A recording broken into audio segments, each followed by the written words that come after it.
Muy buenas tardes, señoras y señores. Muchísimas gracias por su presencia en esta nueva sesión del Real Instituto de Estudios Asturianos. Como saben, la Comisión Cuarta de Ciencias Sociales, de Ciencias Jurídicas y de Ciencias Económicas, pues es la que organiza durante todo este año, de año en año, estos ciclos sobre temas de actualidad para el Principado de Asturias. En esta ocasión, hace un año ya habíamos planteado esto en la Comisión Cuarta y uno de los miembros, que es el coordinador precisamente de este ciclo, Roberto Fernández Llera, bueno, pues se le encargó el que, como responsable o como uno de los más expertos miembros de la Comisión en esta materia que nos ocupa, pues organizara este pequeño ciclo de 2 sesiones que empezó la pasada semana él y ahora concluye o termina María Cadaval San Pedro.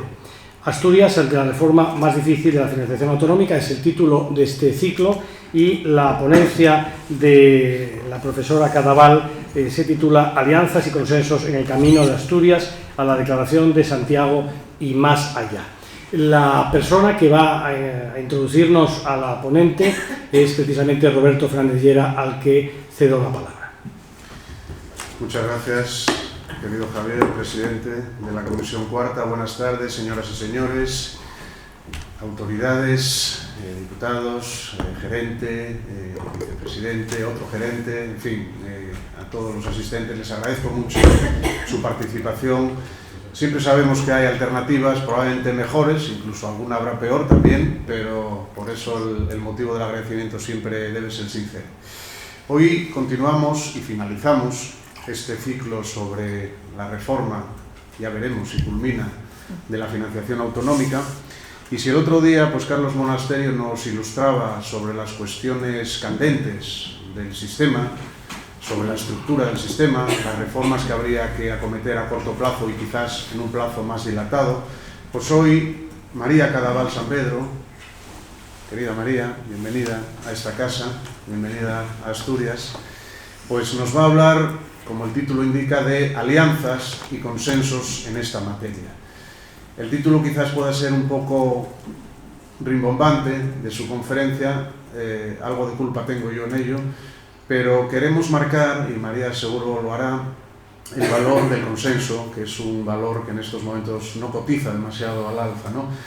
Y es importante recordar que en Asturias comenzó el Camino de Santiago, hace 12 siglos, con Alfonso II. En Santiago de Compostela termina el camino, como todo el mundo sabe. En Asturias empezó un primer pacto, Asturias, Galicia y Castilla y León, en materia de financiación autonómica, acuerdo político, esencialmente político. Y en Santiago culminó, de momento, un acuerdo a 8 en esa declaración de Santiago que se firmó a finales de 2021 y que es muy importante. Yo hasta aquí puedo leer, a continuación María hablará de ello. ¿Quién es María Cadaval San Pedro? Además de una gran amiga y una gran conocedora del sistema de financiación autonómica, pues es profesora de Economía Aplicada de la Universidad de Santiago de Compostela, es la directora de la Cátedra Iberoamericana, y su conocimiento experto no viene dado por casualidad, sino que está reflejado en multitud de publicaciones, disertaciones, ponencias, en congresos, en seminarios de todo tipo. Colabora también habitualmente con la prensa, lo cual los cursis lo llaman algo así como transferencia del conocimiento, que yo siempre pongo muy en valor y me parece muy importante. Porque este tipo de cuestiones, que aparentemente son muy técnicas, y desde luego lo son, también conviene que el beneficiario último y el pagador último de todas estas cosas, que es el ciudadano de la calle, nosotros, cada uno, a nuestro nivel individual, pues conozcan, si no los detalles, que para eso están las personas expertas, sí al menos la estructura, la arquitectura de lo que es este sistema, en este caso de financiación autonómica. Podríamos decir muchos méritos más de María Cadaval, pero yo creo que está todo dicho y el principal, lo acabo de decir, su conocimiento experto de este tema. María, benvida a esta, que es a túa casa, y adiante. Gracias, Roberto.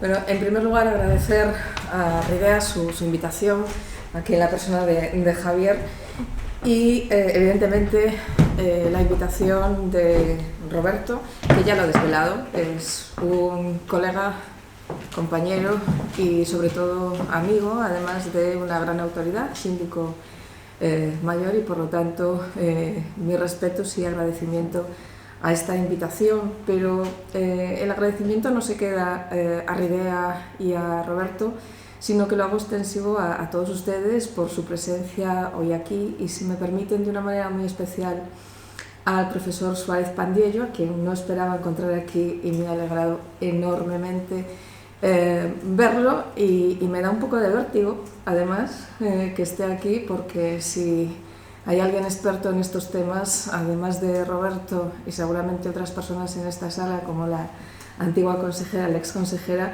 desde luego es el profesor Suárez Pandiello. Pero con su permiso voy a tratar de esbozar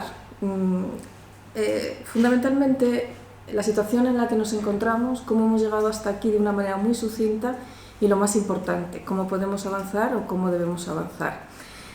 Apuntaba Roberto a que efectivamente el título que... perdón. ¿Sí? ¿Se me oye así mejor? ¿Sí? Perdón. Decía que apuntaba Roberto que el título había sido en parte culpa suya, porque tenemos un nexo común muy importante para dar el salto a lo que va a venir o lo que está viniendo, que probablemente está viniendo ya, ¿no? Y es esa declaración institucional del Foro de Santiago que se firma, que se escenifica el 23 de noviembre del año 2021 en Santiago de Compostela, pero que tenía un antecedente que era la declaración de Oviedo, que se había firmado aquí el 4 de diciembre del año 2017. Bien, ¿de qué van estas declaraciones o cuál es el objetivo fundamental que tienen estas declaraciones? Pues fundamentalmente es la pregunta de base que nos debemos hacer cuando abordamos la reforma del sistema de financiación autonómico, y es, ¿queremos mantener la igualdad esencial de servicios básicos y fundamentales entre todos los ciudadanos españoles? Esta es la pregunta, y en realidad a esto nos estamos refiriendo cada vez que decimos que necesitamos una reforma del sistema de financiación autonómico.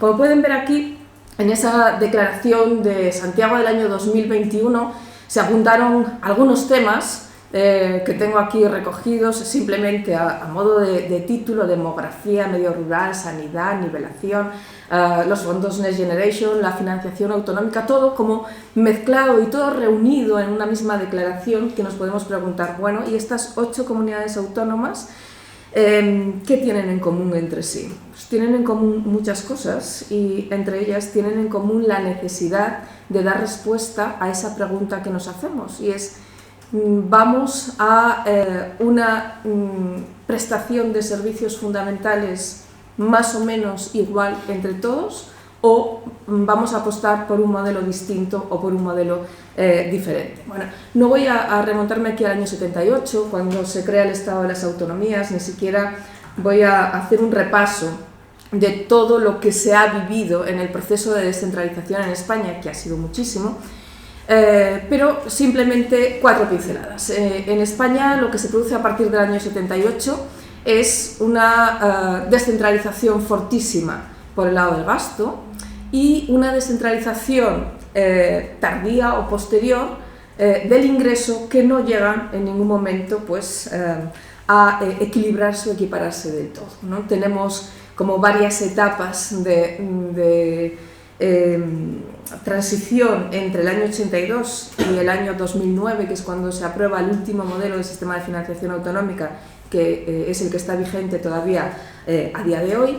Y como pueden ver, en esas primeras etapas lo que se producía fundamentalmente era una descentralización del gasto, no acompañada de una descentralización del ingreso al mismo nivel, y después de haber pasado un periodo transitorio, fíjense, ilusos aquellos que llamaron periodo definitivo al que culminaban el año 1991. Evidentemente no fue el periodo definitivo, continuó modificándose y descentralizándose el Estado, la Administración Central, hasta llegar al año 2009. Bien, ¿cuáles son las características que podríamos decir definen al sistema de financiación autonómico que tenemos en la actualidad? Pues fundamentalmente podrían ser tres: autonomía, solidaridad interterritorial y coordinación.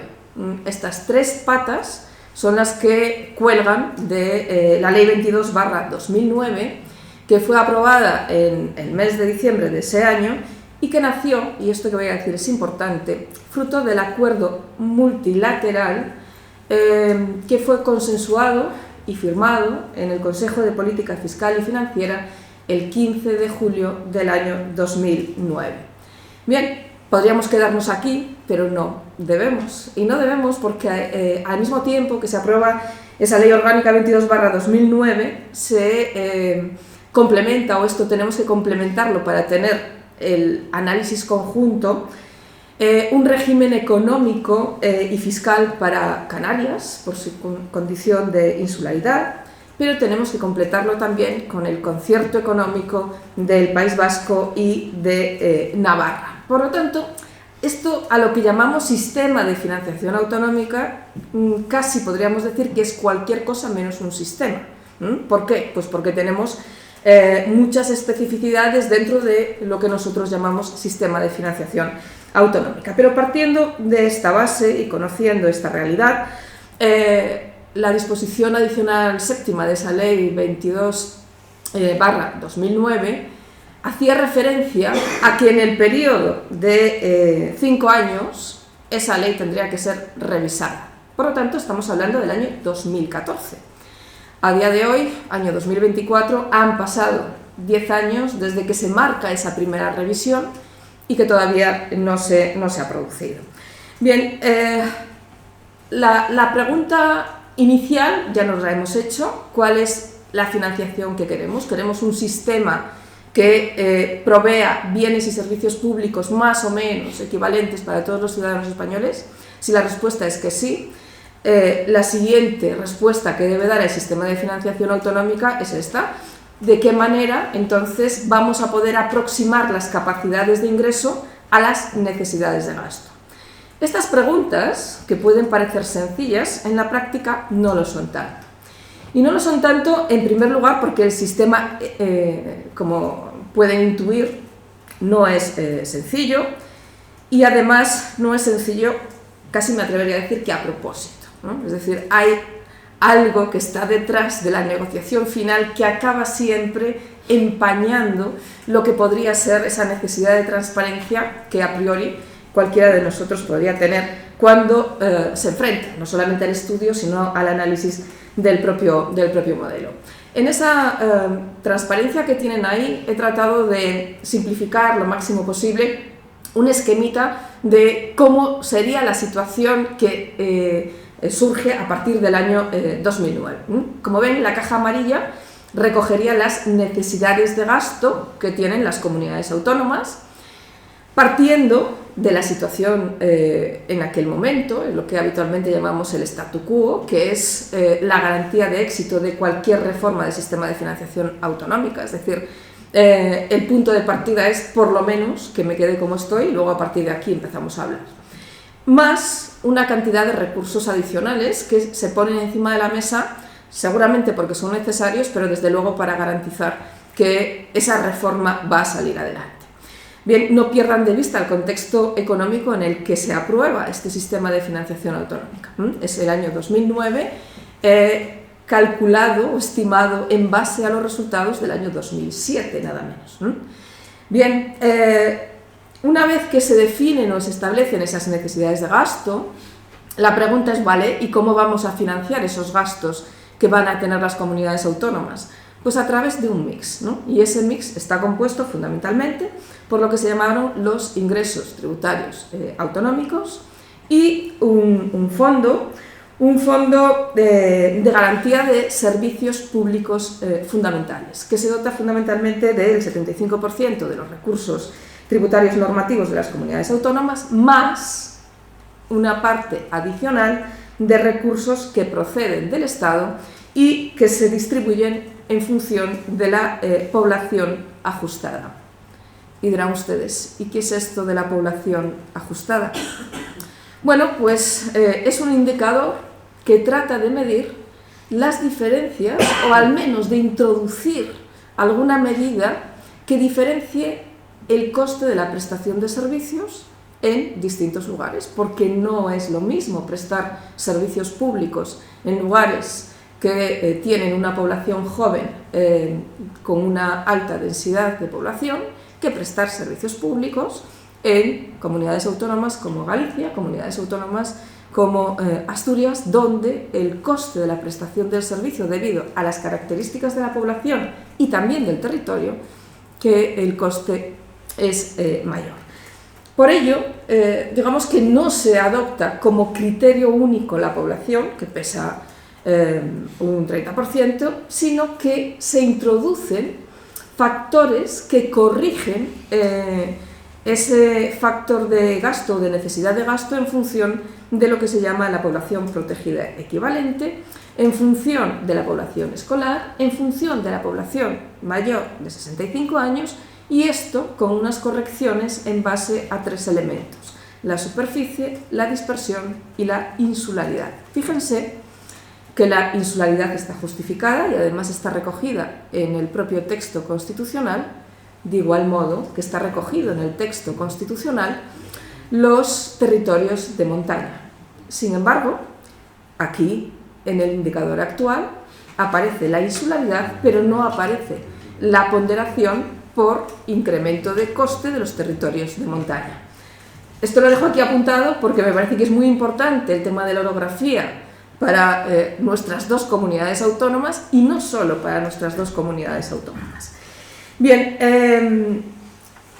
este sistema se completa o acaba cerrándose con lo que se llamó el fondo, lo que se llama todavía el Fondo de Suficiencia Global y el Fondo de Convergencia, o los fondos de convergencia autonómica, que a su vez están compuestos por un fondo de competitividad y un fondo de cooperación. Bueno, la explicación del por qué tantos fondos aquí sumados y superpuestos da respuesta, o se explica por aquello que antes apuntaba. Porque en la negociación, bueno, ustedes saben que en la negociación hay siempre un actor o dos actores que son principales. En este caso el actor principal se llamó Cataluña, y Cataluña cambió o hizo que se cambiase dentro de esta reforma del sistema de financiación uno de los criterios que se había mantenido hasta el momento, que era el de la nivelación total de los servicios. Es decir, ¿hasta qué punto nuestro sistema va a ser redistributivo? Puede ser total, puede ser parcial o puede no ser redistributivo. Bien, hasta ese momento esa nivelación era total, y a partir de ese momento la nivelación, al menos teórica, pasó a ser del 75%. ¿Esto qué significa? Bueno, pues significa que hay una parte de esa prestación de servicios públicos que en aquellos territorios más pobres o en aquellos territorios con menos recursos, pues van a estar, digamos que, podrían estar no nivelados al 100%. Para tratar de arreglar el entuerto, seguir manteniendo de facto la nivelación del 100%, aunque teóricamente no, bueno, pues se añaden 2 fondos, o 3 fondos en realidad, que van a tratar de corregir unos ciertos desequilibrios que podrían surgir de esa falta de nivelación total que en principio el modelo tendría.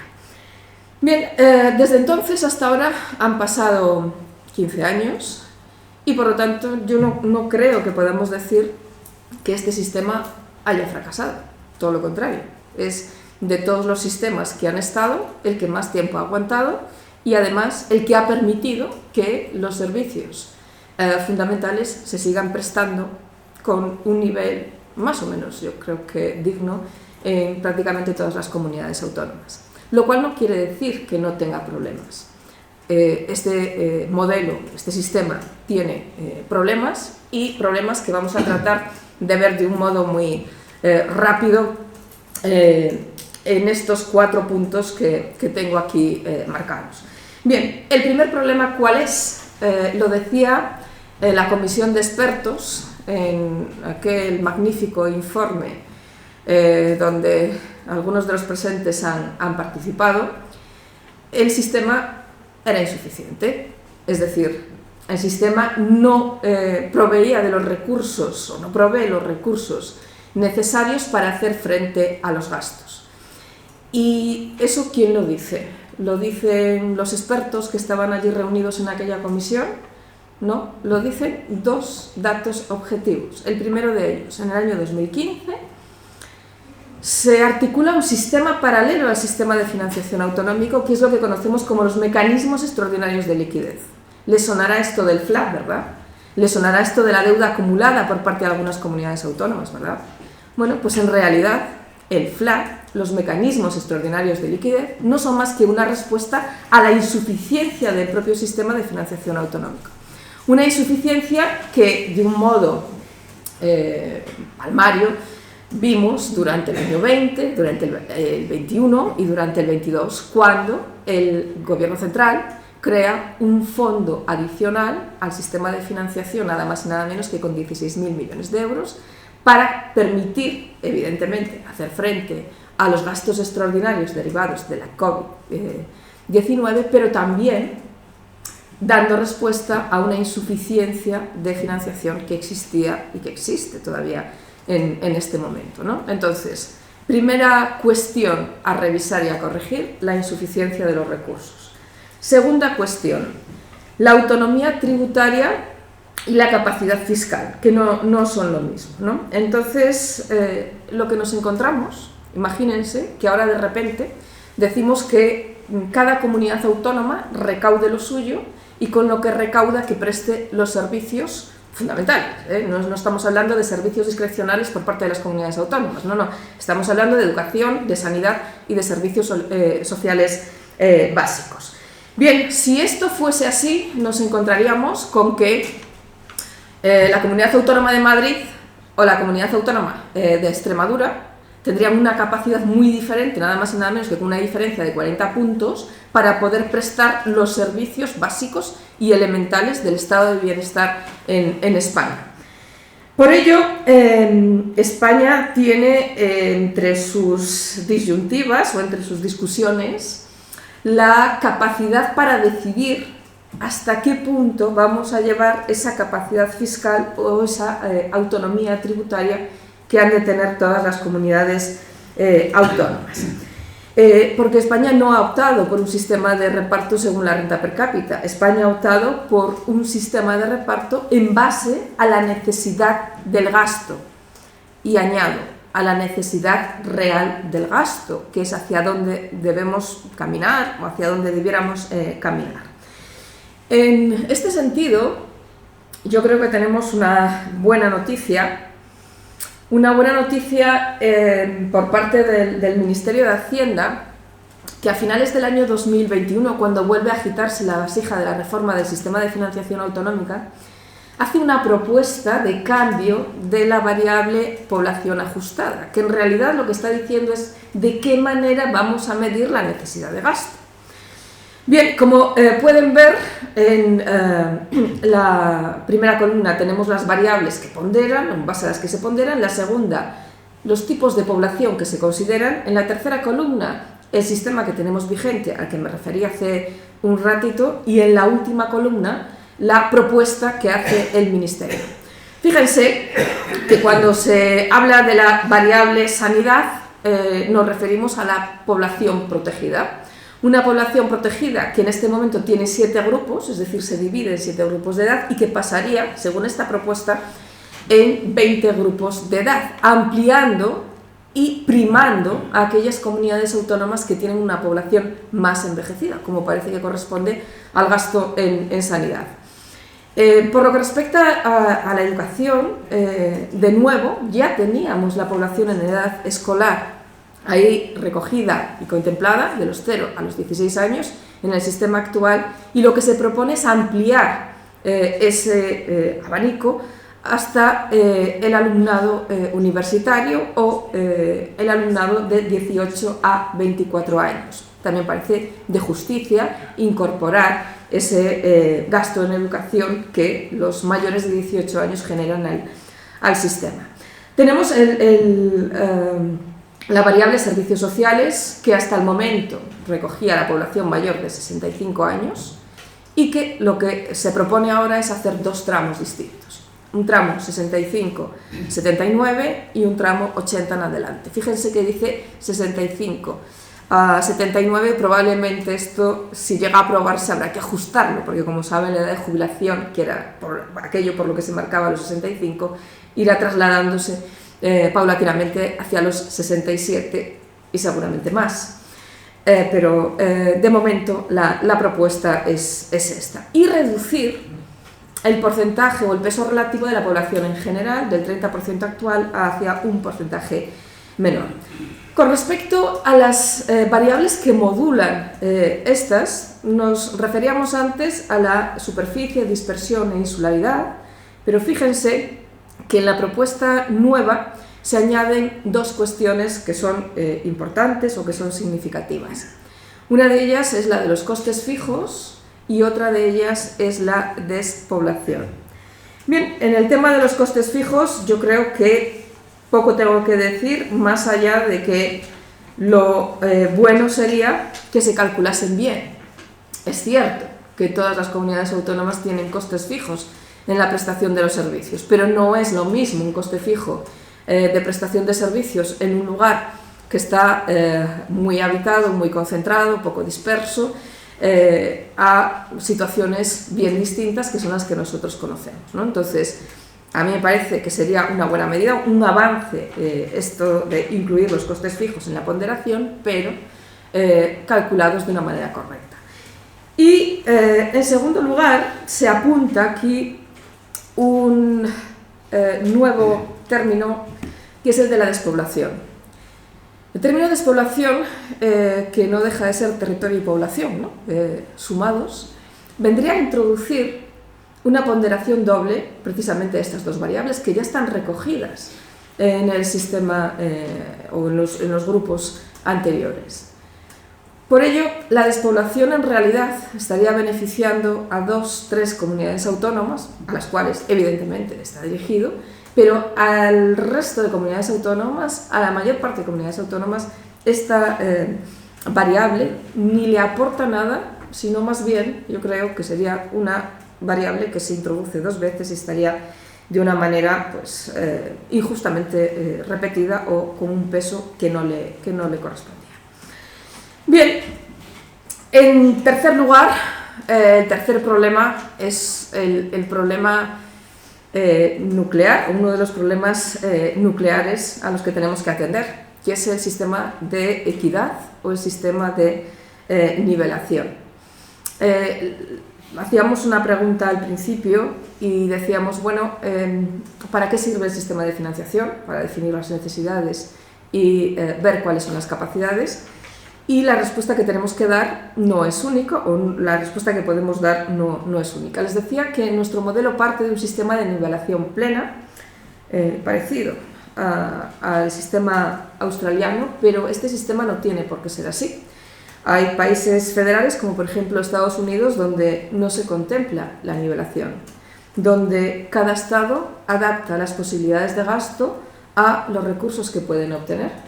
Si nos vamos a Alaska, nos encontramos con que, por ejemplo, se ha eliminado, se ha retirado lo que sería equivalente aquí al impuesto sobre la renta de las personas físicas. Si vemos la capacidad de atracción que tiene Nueva York, bueno, pues ya nos damos cuenta de la capacidad de recaudación que puede tener Nueva York. Pero como ni Galicia es Nueva York, ni Asturias es Alaska, hay una cuestión que late de fondo y que será nuclear en la nueva reforma del sistema de financiación autonómica, que es solicitar, pedir o reclamar de nuevo una nivelación plena, una nivelación al 100% de los servicios básicos y fundamentales del estado de bienestar. Y cuando digo reclamar una nivelación plena, lo hago con el convencimiento de que va a ser harto complicado, si no imposible. ¿Y por qué? Bueno, pues porque lo primero que habría que hacer es introducir en el sistema de nivelación a dos comunidades autónomas que a día de hoy no están, que son País Vasco y Navarra, que tienen su sistema con toda la legitimidad constitucional que tiene, pero que en ningún momento, en ninguna norma, se dice que por pertenecer o por ser comunidades autónomas forales tengan que estar fuera del sistema de reparto, del sistema de nivelación o de la contribución a la equidad interterritorial en este país. Por ello, este es uno de los pilares fundamentales, o debiera ser, de la próxima reforma y, desde luego, sería un error político sin duda, pero económico más, abrir la posibilidad de que otras comunidades autónomas se adhieran a este sistema de cupo, a este sistema foral, o se les llame como se les llame. Es decir, ¿qué pasaría si en el nuevo sistema de financiación autonómico una comunidad autónoma que genera el 20% del Producto Interior Bruto de este país se sale del sistema?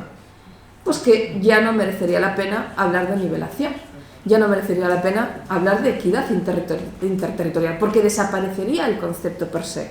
Entonces, de lo que estamos hablando no es de quitar a una comunidad de ese reparto, sino de incluir o introducir a las dos comunidades que a día de hoy están fuera dentro de ese necesario reparto para llegar a alcanzar un cierto equilibrio territorial. ¿Qué tienen en común las 8 comunidades autónomas que firman el pacto en Santiago? Pues que tienen una capacidad tributaria por debajo de la media, porque son esas comunidades autónomas que están dentro de la necesidad de reequilibrio territorial y de reparto de recursos para que los ciudadanos puedan responder de manera afirmativa a la primera pregunta que nos hacíamos. ¿Tenemos derecho todos los ciudadanos a tener un nivel de prestación básico de servicios fundamentales? Pues parece que sí. Por último, dentro de los problemas que tengo aquí señalados, que vemos de una manera muy sucinta, pero creo que se pueden entender si soy capaz de explicarme bastante bien, la última de las cuestiones importantes que debemos atender en esta reforma es la necesidad de un nuevo andamiaje institucional, o al menos el respeto al andamiaje institucional del que nos hemos dotado. ¿Por qué digo esto? Bueno, pues porque parece que tenemos una especie de mecanismos institucionales que se utilizan a discreción y en el momento en el que resulta oportuno, y cuando no resulta oportuno pues se prescinde de ello. ¿A qué me estoy refiriendo? Pues me estoy refiriendo a que el sistema de negociación se negocia, se pacta, se firma, se cierra en el Consejo de Política Fiscal y Financiera. ¿Siempre hubo negociación bilateral? Claro. Sería ingenuo negarlo, sería ingenuo decir que las cosas son siempre transparentes y se va al Consejo de Política Fiscal y Financiera sin ningún tipo de acuerdo o pacto previo, porque sería perder el tiempo, entre otras cosas.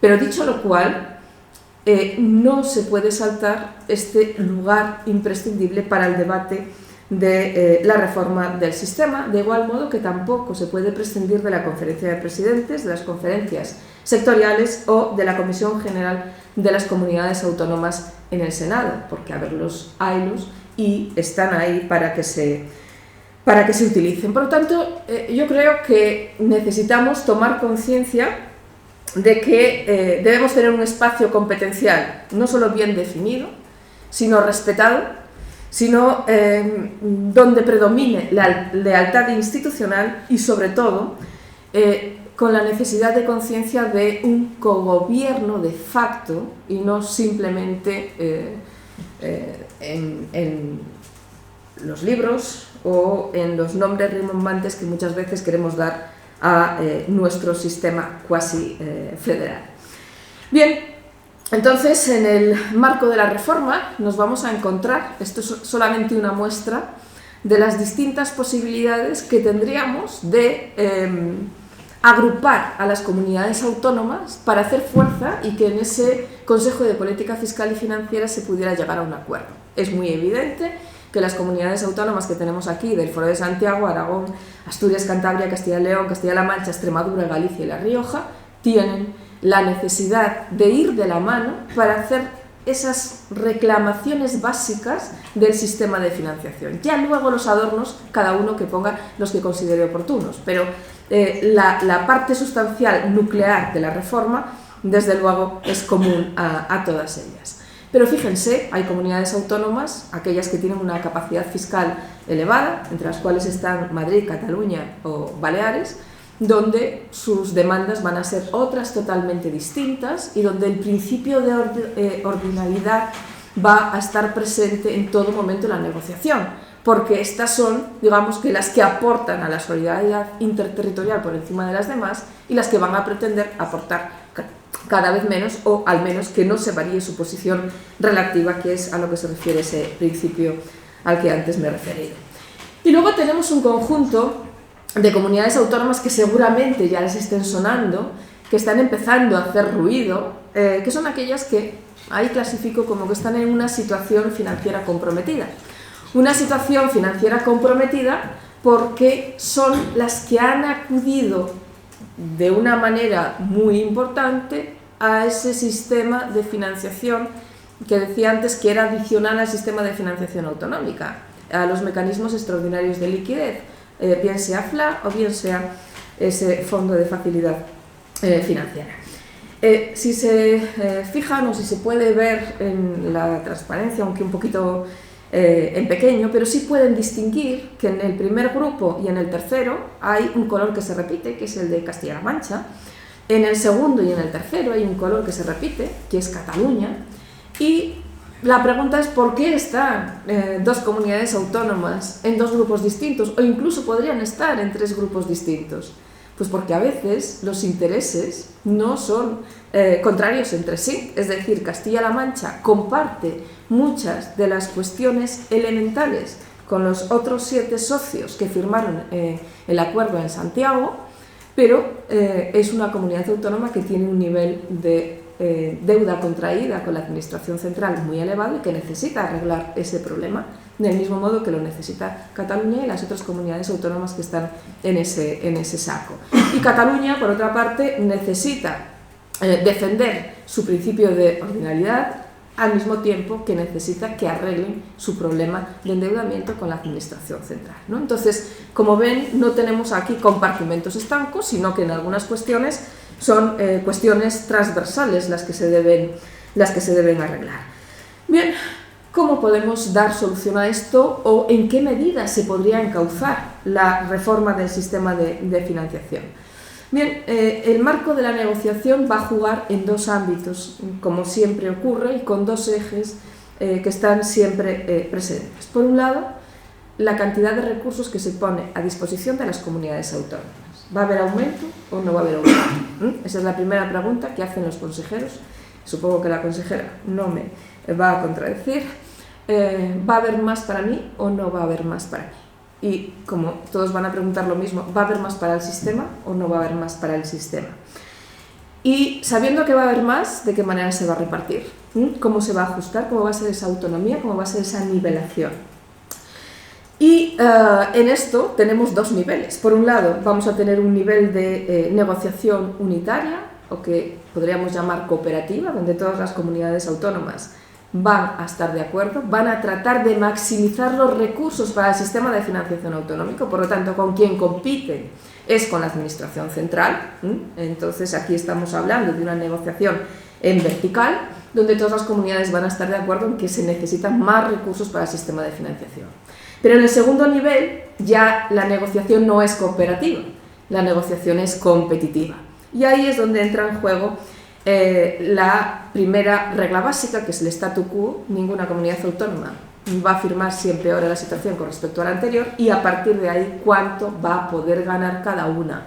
Y como esto al final acaba siendo un juego de suma cero, pues lo que gano yo no lo va a poder ganar el de al lado, y por eso digo que la segunda fase es una fase competitiva. En todo caso, lo que debemos es apostar y negociar un sistema de financiación que sea global, que pueda dar respuesta a esos 3 grupos de comunidades autónomas que antes vimos y 2 o 3 más que pudiéramos añadir en función de las variables que podemos tomar. Bien, ¿cómo se soluciona esto? Bueno, lo primero es que las comunidades autónomas están dispuestas a negociar o no. Lo estamos viendo. Hay algunas comunidades autónomas que tienen mucha prisa por negociar la reforma del sistema de financiación autonómica y otras que no tanto. Y las que no tanto, ¿por qué? Pues porque están en una situación, no voy a decir cómoda, pero no tan mala.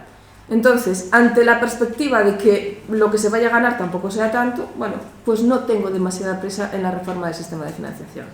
Otras comunidades autónomas sí tienen prisa en la reforma del sistema porque están proyectando qué es lo que, lo que viene a 10, 15, 20 años vista en el incremento de gasto público en cuestiones elementales y básicas como son la sanidad, los servicios sociales y en menor medida la educación.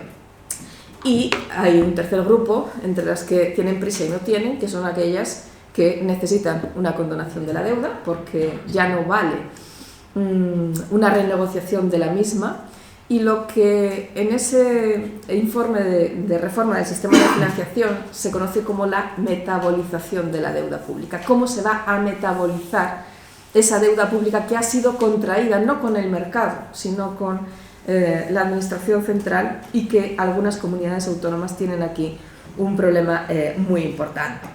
Bien, si solo fueran estos problemas serían fáciles de arreglar. Y digo serían fáciles de arreglar porque siempre se han arreglado y en circunstancias incluso peores y en contextos incluso más difíciles. Y vamos a las dificultades exógenas al propio sistema de financiación autonómica, que yo voy a centrar fundamentalmente en dificultades para llegar a acuerdos entre los dos grandes partidos. Entonces, dentro de las dificultades exógenas, un pilar fundamental que tenemos es la dificultad para que los dos grandes partidos a nivel nacional puedan llegar a un acuerdo. Esto lo que hace es retrasar y, sobre todo, evidenciar que con un Parlamento débil, con una elevada fragmentación de las cámaras y con una mayoría en el Congreso y en el Senado que no se corresponde, pues evidentemente el problema se agrava. Y aquí tenemos una situación compleja, una situación difícil, pero no es una situación imposible.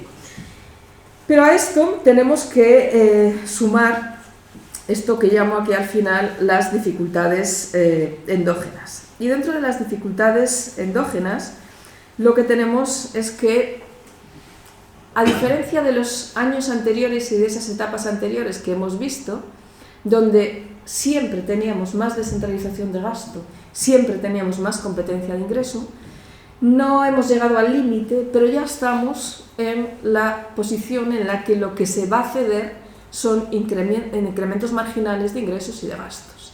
O lo que es lo mismo, mucha más competencia no se va a descentralizar, mucho más poder real sobre los tributos principales no se va a descentralizar. ¿Hay margen para actuar? Sin duda hay margen para actuar, pero ese margen está relativamente circunscrito a una cuestión marginal que no por ello menos importante. Por ejemplo, hay una reforma muy importante que hacer en la cesta tributaria.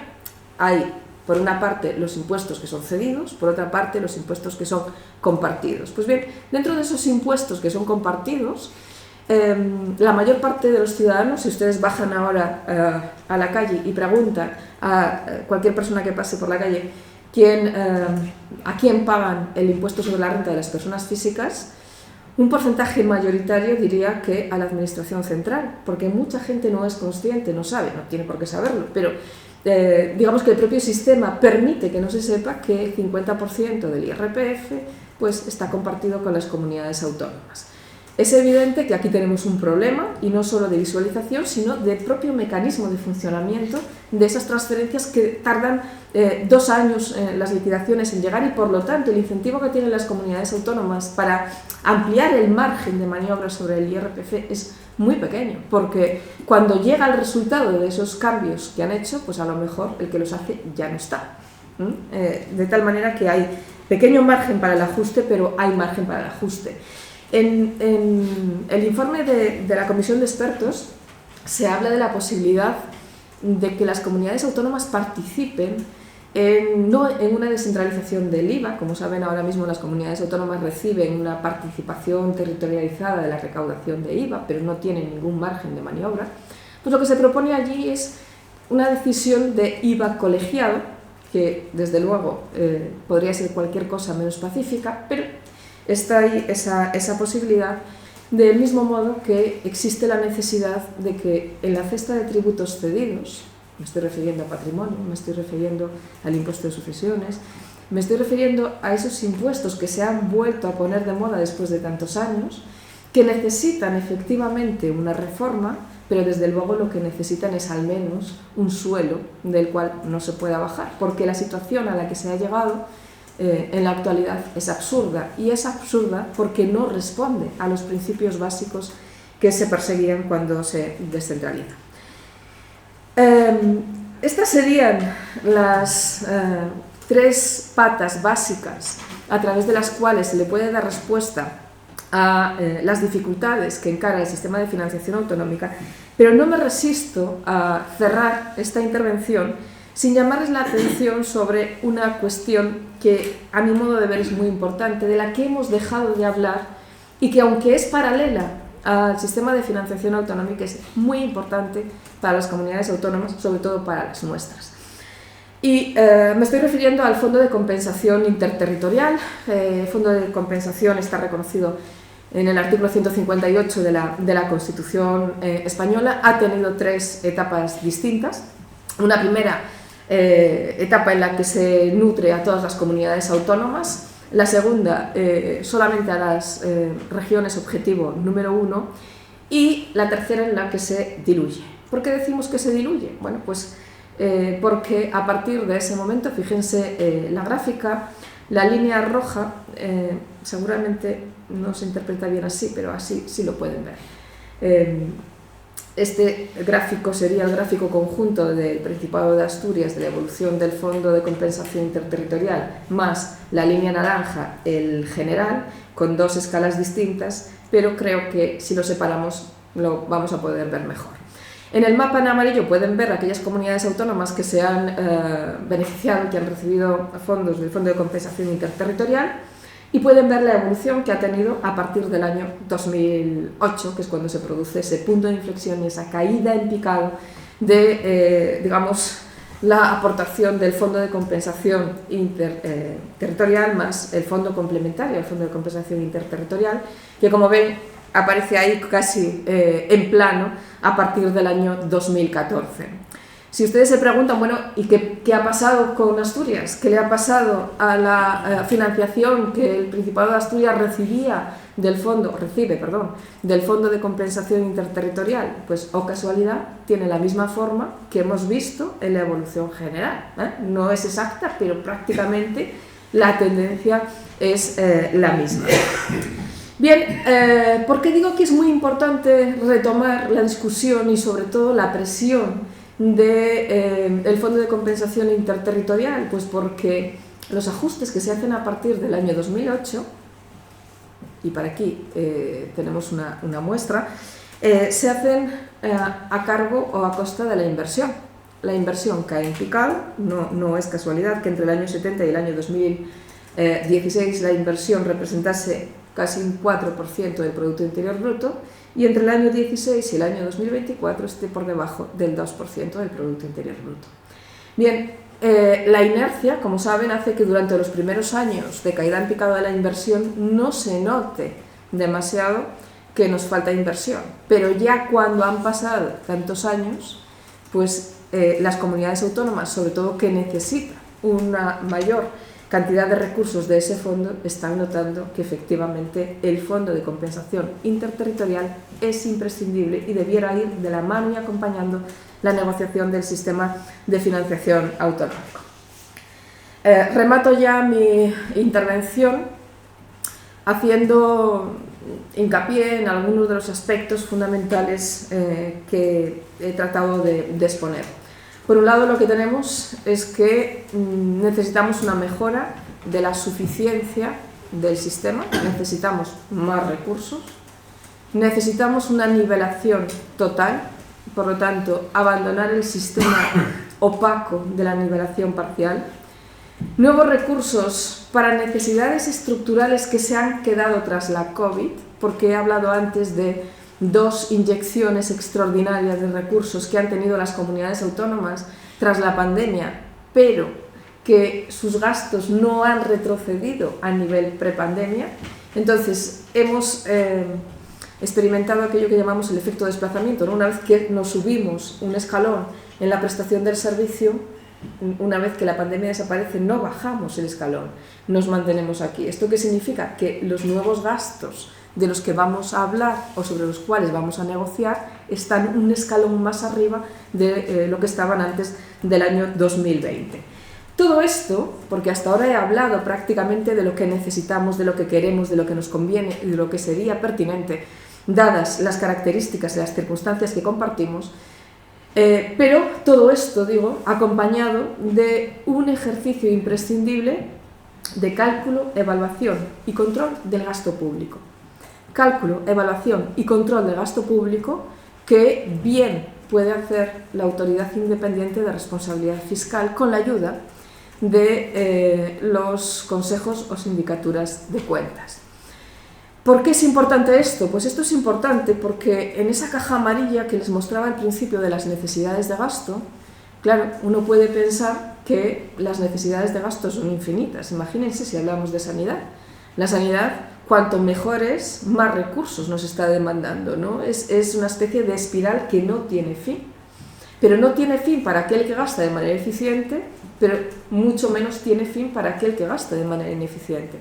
Por ello, cuando se reclame mayores recursos para hacer frente a los gastos, estos gastos cada vez tienen que aproximarse más a lo que es el nivel eficiente de gasto. Esto no es una cuestión sencilla ni es una cuestión fácil de determinar. De hecho, los técnicos damos bastantes vueltas alrededor antes de llegar a determinar qué es el coste efectivo de la prestación de los servicios públicos y dentro de este coste efectivo, qué sería el coste eficiente de la prestación de los servicios públicos. Pero tenemos que avanzar hacia ahí, tenemos que caminar hacia ahí del mismo modo que vamos a caminar hacia una metabolización de la deuda pública. Antes señalaba las 4 comunidades autónomas, las 5 comunidades autónomas que tienen una situación más comprometida o más delicada en términos de deuda pública contraída con la Administración central.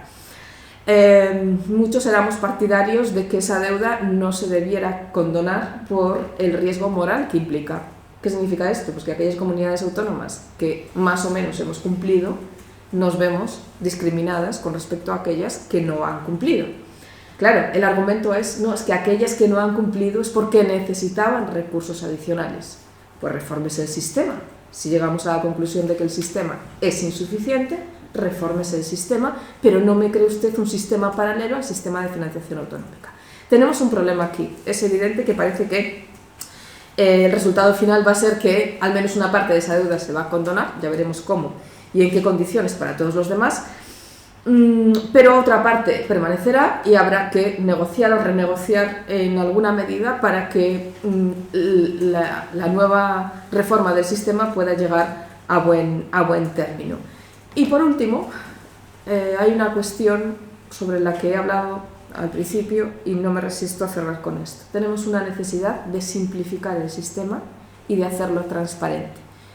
Las cuentas, sobre todo las cuentas públicas, tienen que estar muy claras, tienen que ser muy transparentes y si pudiésemos incorporar, que ya sé que es una utopía desde el punto de vista político, a las 2 comunidades autónomas que nos faltan a ese sistema de redistribución interterritorial, pues acabaríamos cuadrando el círculo. Seguramente todas estas cuestiones que tengo aquí anotadas como reflexión o reflexiones finales no se van a cumplir, pero al menos aspirar a que muchas de ellas sí estén reflejadas en el nuevo sistema de financiación.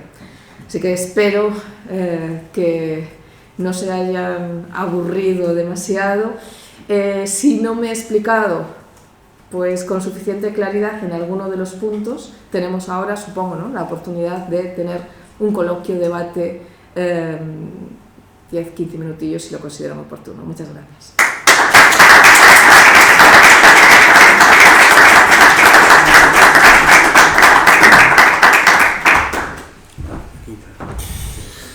Bueno, enhorabuena María y gracias porque nos has explicado perfectamente lo que es la arquitectura del sistema, los problemas que plantea y algunas vías de solución, que yo creo que desde el punto de vista técnico más o menos están claras, pero como también el otro día se comentaba en esta mesa, pues la economía política no nos lo pone fácil y son muchas cuestiones las que las que ahora están encima de la mesa y que son difíciles de llevar a la práctica. Pero no por ello hay que dejar de decirlas. Así que de verdad te felicito por tu conferencia, que ha sido magnífica. Pues como es costumbre aquí en Enridea, vamos a abrir el turno de coloquio, preguntas, reflexiones. Tienen ustedes la palabra. Con toda confianza, la ponente estará encantada de responder a sus cuestiones. ¿Está todo suficientemente claro o suficientemente oscuro?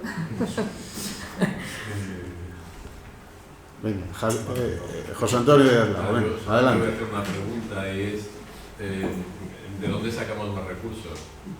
Bueno, hay una respuesta fácil a esa pregunta y por lo tanto probablemente no sea la correcta.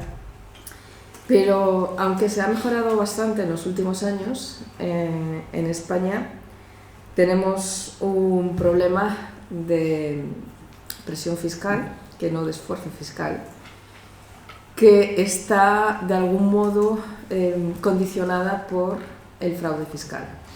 Entonces, una lucha incesante y en serio contra el fraude fiscal nutriría las arcas públicas de una cantidad de recursos suficientes para hacer frente a esta financiación adicional de la que he hablado al principio. Yo creo que la pandemia nos ha enseñado muchas cosas, pero una de las lecciones que nos ha dado la pandemia es que si cambiamos algunas cuestiones técnicas, podemos llegar a recaudar más de lo que nunca hubiéramos esperado sin tocar en absoluto el sistema tributario, que hay que cambiar, que hay que modificar y al que hay que traer los impuestos medioambientales que todavía no forman parte en serio de nuestro sistema tributario. Y ahí las comunidades autónomas pueden tener un amplio margen de maniobra para incorporar esos ingresos, pero también la administración central. Porque claro, evidentemente no tocaba hoy, pero al mismo tiempo que se está poniendo encima de la mesa la necesidad de reformar el sistema de financiación autonómica, estamos hablando también de la necesidad de una reforma integral del sistema tributario en España, donde las cuestiones de las que antes hablaba, por ejemplo, de los tributos cedidos, se resuelvan del mismo modo que se pueden resolver otro tipo de cuestiones, pero todas ellas ligadas y relacionadas con la nueva tributación ambiental a la que nos vamos a tener que adherir más pronto que tarde. Muy bien.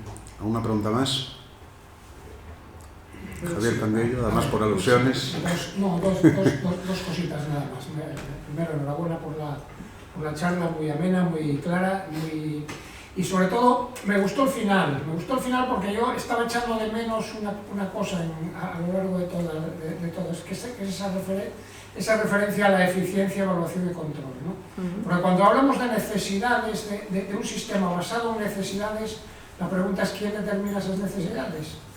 Pero claro, has hablado mucho de economía y muy poco de política, y me da la impresión de que aquí hay mucha más política que economía en este asunto. Estamos hablando de qué tamaño del sector público queremos, de hasta dónde queremos que llegue, y seguramente grupos distintos tienen opiniones distintas sobre lo que debe ser, hasta dónde debe llegar la educación pública o la sanidad pública.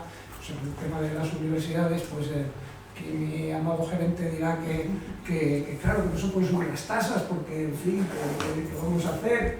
Y tal, con las tasas, y a lo mejor pues ese es un... Puedes financiarlas con cargo al presupuesto público, como en otras comunidades autónomas. Ya, sí, claro. Pues, por ejemplo. Claro, ese es el tema, ¿no?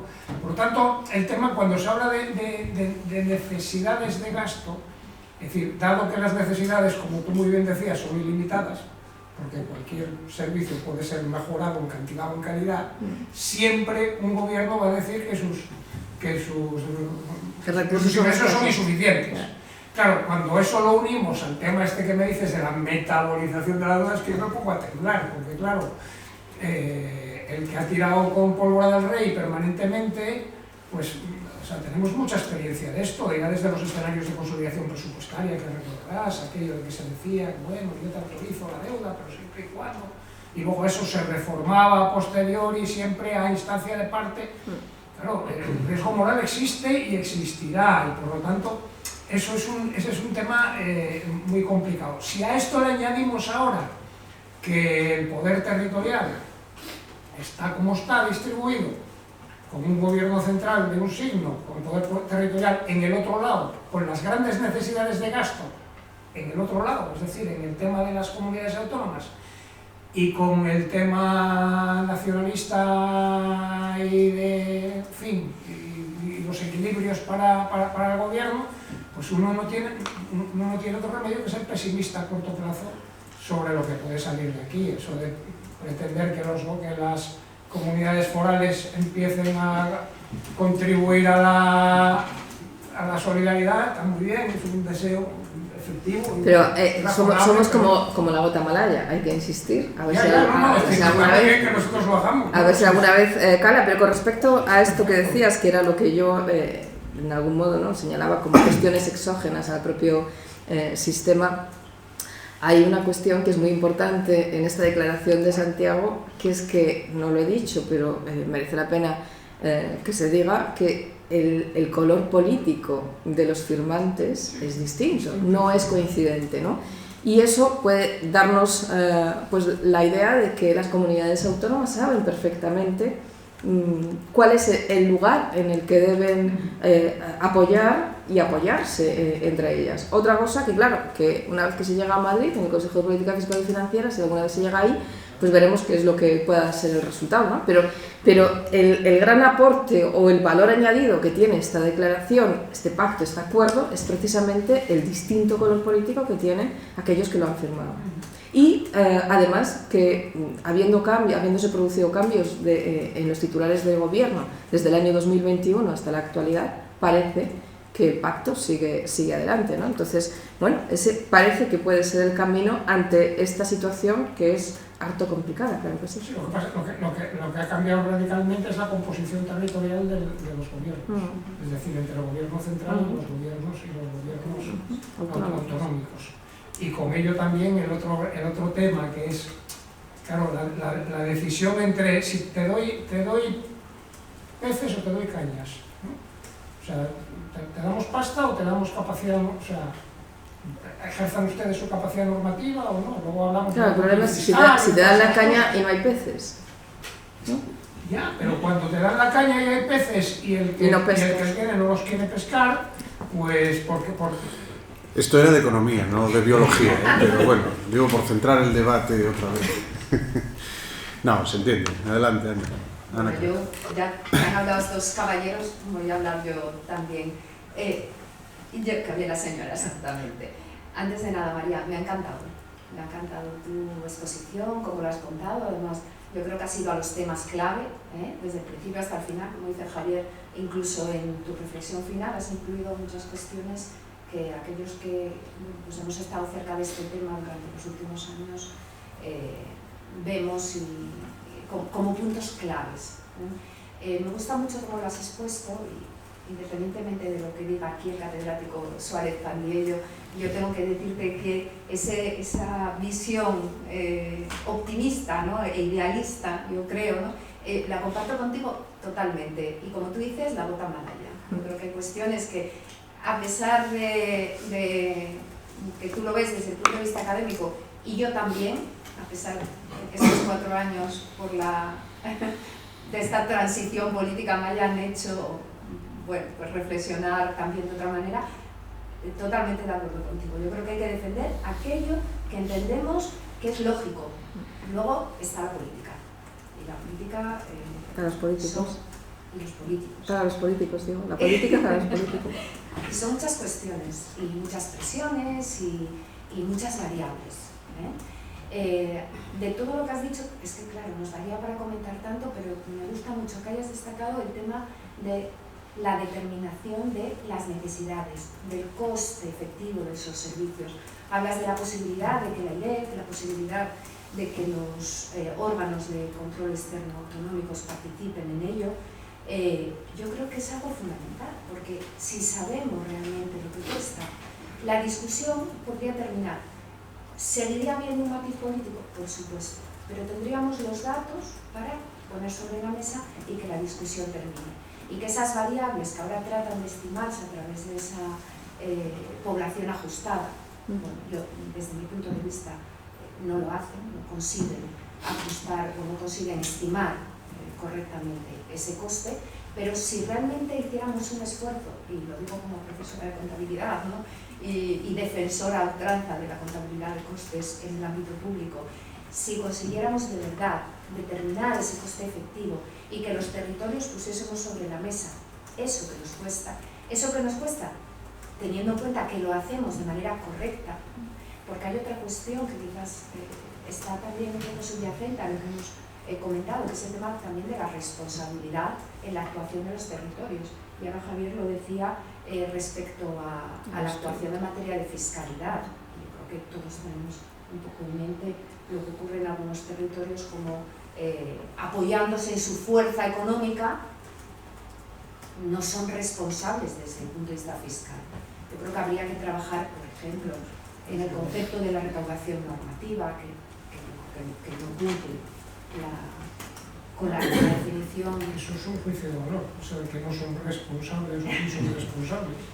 Es decir, simplemente es una decisión política de decidir que yo quiero menos, entiendo que con menos, en algún sitio a lo mejor entienden que con menos fiscalidad pueden conseguir más cosas, ¿no?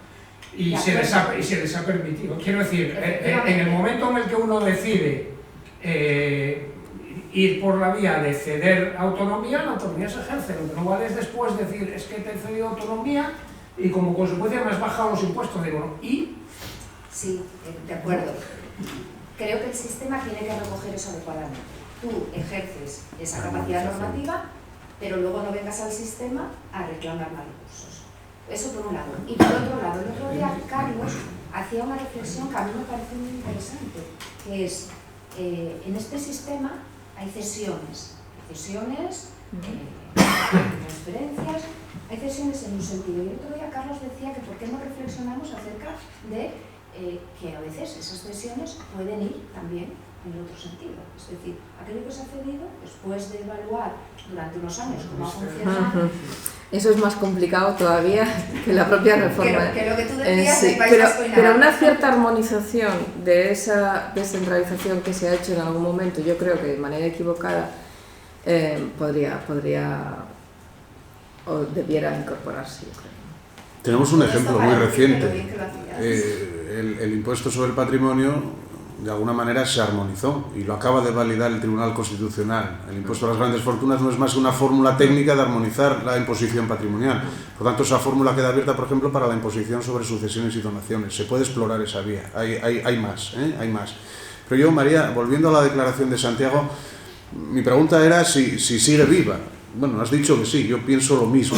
Pero, claro, los matices son muchos, ¿no? Han pasado 2 años, pero creo, me da la sensación de que conviene, al menos desde el punto de vista de Asturias y de Galicia, insistir por esa vía, con independencia de quién presida a las comunidades y a qué partido pertenezcan, ¿no? Creo que es una buena vía la de buscar alianzas, que era el título de esta sesión, y trazar consensos. Yo creo que esto es fundamental, porque a lo mejor una vía es ir construyendo poquito a poquito, en lugar de demoler el sistema y tratar de construir uno nuevo, que eso parece inviable a corto plazo, pero sí tratar de ir poniendo las piezas y al final a lo mejor tenemos algo mejor, ¿no? No sé. Bueno, es que yo creo que lo construido en el año 2009 al menos es mejor de lo que teníamos, porque la prueba está en que ha durado lo que ha durado, con muchos atrancos y con muchas dificultades, pero efectivamente hemos llegado hasta aquí. Y lo de las alianzas lo decía al principio, podemos hacer 3 grupos de comunidades, o 5, o 6, en función de cuáles sean los objetivos que persiguen. Galicia o Asturias, de manera aislada, pues difícilmente van a tener fuerza allí donde hay que hacerla, pero 8 comunidades autónomas, aunque en términos de población relativo, de peso relativo de la población, pues claro, seamos pocos, pero sí tenemos un peso en la representación territorial y ese peso en la representación territorial hay que ejercerlo allí donde corresponde. Es fundamental y yo creo que no solo sigue viva, sino que habría que tratar de que los firmantes pues vuelvan a hacerse una foto. Esta vez no sé dónde toca, pero tendrían que volver a hacerse una foto siendo conscientes de lo importante que es para estos territorios que esto siga vivo y al menos se agite, ¿no? Porque actualmente se está agitando el otro lado, aquellos que tienen unos intereses totalmente contrarios a los que podríamos tener nosotros, ¿no? Entonces, es importante no solo mantenerlo vivo, sino escenificar que sigue vivo. Estoy totalmente de acuerdo. ¿Alguna cuestión más ya para terminar la sesión? Yo creo que una última pregunta, si no la hay. Bueno, pues María, una vez más, agradecidísimos por tu presencia, por tu conferencia, magnífica, en todos los sentidos. Yo creo que ha quedado muy claro. Y quiero hablar en nombre de todos los presentes y te doy de nuevo las gracias por todos estos argumentos que nos has ilustrado. Así que, como te decía, esta es tu casa y cuando quieras puedes volver. Gracias. Muchas gracias, Roberto, gracias a Rebea y a todos ustedes por acompañarnos. Gracias.